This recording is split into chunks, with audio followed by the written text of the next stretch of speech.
What's going on, everybody? Mortem here, this time bringing you my first impressions for Avernum, Escape from the Pit, which is a remake of an old demoware game from Spiderweb software, of course, which has quite a few CRPGs I've yet to get around to taking a look at, which is obviously what we're doing here. And of all of their games, I would say the 6 Avernum titles are probably the most well-known, but pretty much everything that studio has done has in fact been cult classics all around. But I've been pretty slow about getting through all of their CRPGs because, quite frankly, they're constantly remaking them. In fact, they are actually in the middle of remaking Avernum 4, which is coming out sometime later this year, or at least that's the plan anyway. And so it's important that I go through the original trilogy first before we get to that, and obviously we gotta start from the beginning, which is Escape from the Pit here. I mentioned that this is a sort of remake of a remake. Well, the original Avernum, or as it was actually known, Exile 1, Escape from the Pit, was released all the way back in 1995. And it was demoware or shareware, basically sort of just extensive demo software that allowed you to play for quite some time before having to actually buy it. But then in 2000, that game was remade as Avernum, and then in 2011, Avernum was remade as Avernum Escape from the Pit, which released on PC in 2012. So it's available on Steam, you can grab it there, which is how I'm taking a look at it. But with that out of the way, let's obviously dive into some of the actual details here. First and foremost, as always, somewhat pleasantly surprised when I jump into Spiderweb Software's titles, because yes, sure, there's some visual and UI stuff you always have to get used to, but if you're willing to get past that, there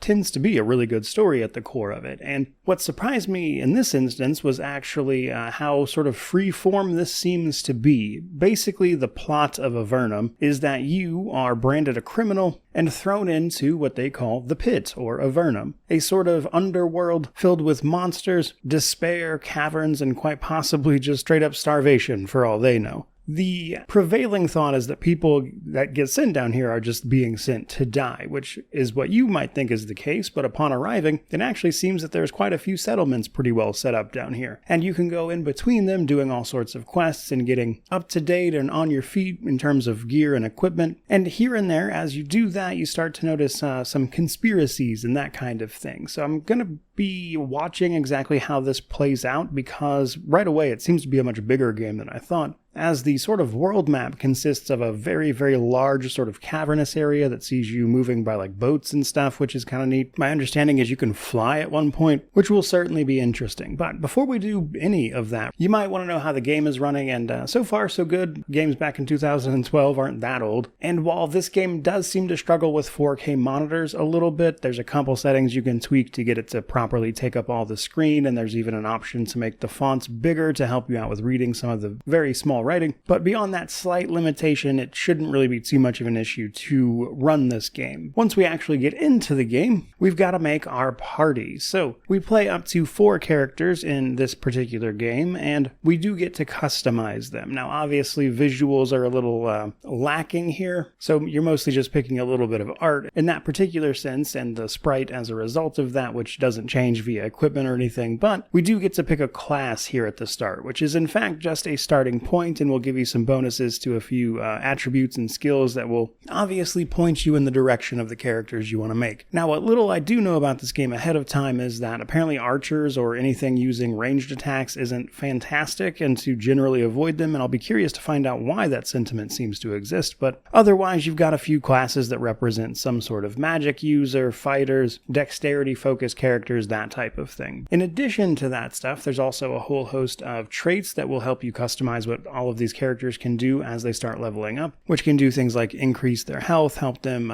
dual wield if you want them to, which they can do, by the way, increase their magical effectiveness, the usual stuff. But what's perhaps more interesting is all of the abilities. So there are mage spells, priest spells, battle disciplines, and then a whole host of just sort of general skills you can learn. Now, magic and combat skills are pretty straightforward. They basically just increase your effectiveness with that type of thing. But there are other skills like cave lore that allow you to find caches out on the world map, so you can dig those up and find loot. And then there's stuff like tool use, which of course helps you pick locks and find hidden passages, that kind of thing. And most of that stuff is accounted for on a party-wide level, which was pretty neat to me. And when you start throwing all of those things together in an actual party, party, it really does feel like you've got each character sort of progressing along a set path with their own equipment, because things like, for instance, heavier armor reduces your chance to hit, and the idea there is that you're going to offset that by getting fighter skills which increase your chance to hit, say by increasing your strength or just taking points in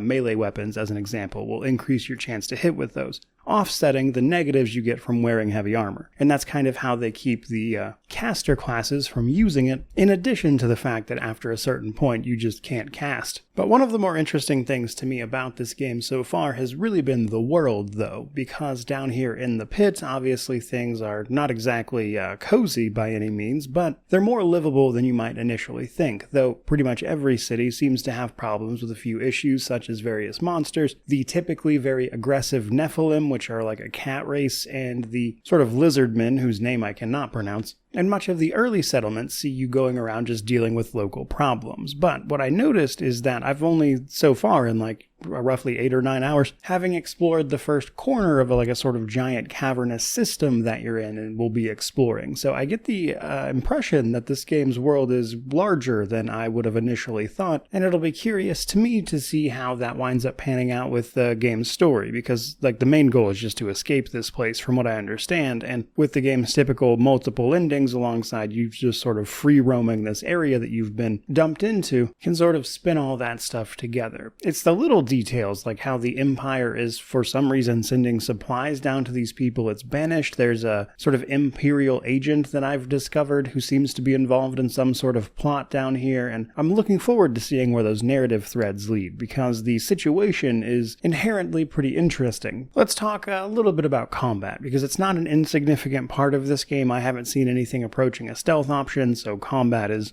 definitely something you're going to be doing quite a bit of, and having played some of Spiderweb Software's other games, I kind of get the gist of it. In fact, I'm pretty sure this is the sort of engine, so to speak, that they've been using for their Geneforge remakes as an example. But combat basically sees each of your 4 characters being given a set amount of action points based on their stats and skills and everything. While you can use that action point to move or use items out of your inventory, once you either use all of your action points or you attack, your turn is pretty much over, barring a few exceptions that let you take an action twice. And I've noticed for certain characters, using things like a wand from their inventory followed up by an actual spell will usually work out, because things like wands from your inventory don't necessarily end your turn unless they happen to take all of your action points, which is not usually the case if you don't have to move. So in that way, you can sort of guarantee that you have 2 attacks to make in pretty much every scenario. But as mentioned, we've, in addition to items and things, got our abilities in the form of mage spells, pre-spells, and battle disciplines. Mage spells and pre-spells are basically what you would expect. They're governed by different stats, of course, or skills, if you will, and you'll learn more from either finding them just out in the world via little pedestals or learning magic from various teachers you can find in various places. This is going to give you spells to cast on the enemy, and while it was a little slow going at first, once I've got some spells under my belt, I've been doing much, much better. But those spells, of course, cost energy or mana, and the priest side of things tends to lean a little more on healing and like buffs, but you do have some variety in there for each. You can then upgrade these as well to make them more effective. I think the maximum is 3, so that's something to know. But what's really been interesting to me has actually been the battle disciplines. Basically, as you learn more and more melee skills, rather than having to go to trainers or anything, your character just picks up on these disciplines naturally, and these will give you things like the ability to knock enemies down, immobilize them, knock them back, attack multiple enemies around you. But using these activates fatigue. Fatigue is effectively like a cooldown that character initiates based on the move they just did. And of course, some stats they can use to reduce these things. And I'm looking forward to seeing how some of that evolves over the course of the game, because just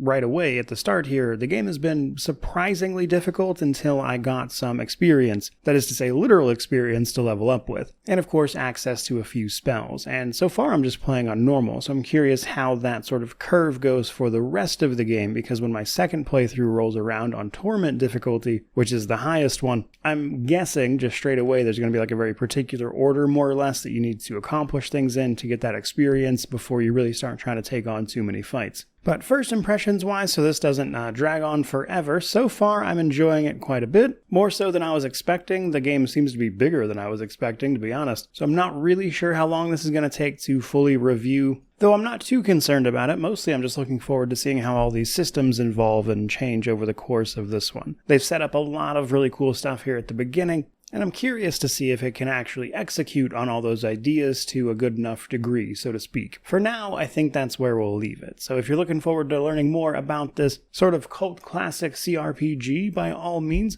like, comment, subscribe, all that YouTube jazz, stick around for a little while, as the review will be coming up before too long. Regardless of any of that though, truly, just thank you so much for watching. I really do appreciate it. May you wander in wisdom, and have an amazing day.